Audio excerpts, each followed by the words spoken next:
to Frontier Firewood. My name's Buddy. My name's Bracken. Today, before I take the 10-pin sprocket off the 500i, I decided to go down and change the angles on the chain, lower the rakers a little bit, see how much more I could squeak out of the 500i. I know there's always a concern or disagreement on the interweb of long bar, short bar, big pin, little pin. I'm just here to see what I can do with both. If I can run a 20-inch bar with a 10 pin and some pretty aggressive angles, I know I'm not going to be able to lean on the saw. I'll just let the saw do the work for me. But this morning it was raining and the wind's blowing, so I'm not going to keep my workers out here helping me too long. We're just going to run a tank fuel through the saw. I didn't even bring the job box out. I just grabbed the saw, put fuel in it in the garage, and brought the AccuMark, and we'll do a little cutting, and maybe I could get a video out this week. If not, you'll just get a bunch of shorts from old videos. But we appreciate you clicking on the video. Appreciate your likes, comments, shares, and subscribes. And if you don't mind, share with a friend. What about you? Let's get to it. Let's get to it. Are you doing it?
You probably won't be able to hear me because of the wind, but this is what one tank of fuel on a 500i with a 10-pin sprocket.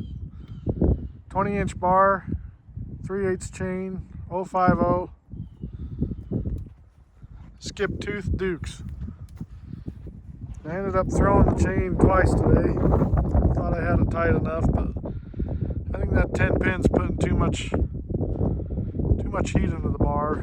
You notice that they're crooked a little bit. It was an older bar. I used it on purpose because in case something went wrong. I probably need to get one of those tools to true the bar back up. We appreciate everybody that's clicked on the video and watched to the end. We're getting closer to our first giveaway. We're getting closer and closer to the 250. If you don't know what we're talking about, go back and watch Subscriber Appreciation. This video was nice and short today because the wind's blowing and it's cold, and my helpers want to get back inside where it's warm, and I don't blame them. What about you, bud? Remember who you and what you stand for. Be safe and have fun. I know you told your friend you're not okay, and tell me what's wrong and why you never said you felt that way. And guess you're trying to stay strong and fake a smile until I look away. But I've known you too long, it hurts to watch your blue eyes fade to gray as you fade away,